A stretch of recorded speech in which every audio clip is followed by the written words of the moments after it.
Nếu như ta làm bên phương pháp ở nhóm thì nó sẽ là hơi mệt. Ơi, nó sẽ thay vì nó lấy 27 trừ cho 25 thì nó sẽ lấy luôn là 27 trừ 1 cộng 2 trừ 1 tiếp đó.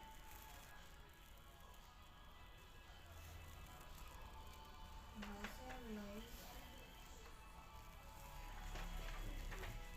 bút này.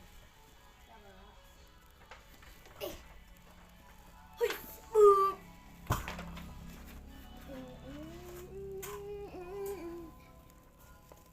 Lĩnh xong nhiệm vụ Atazi chưa?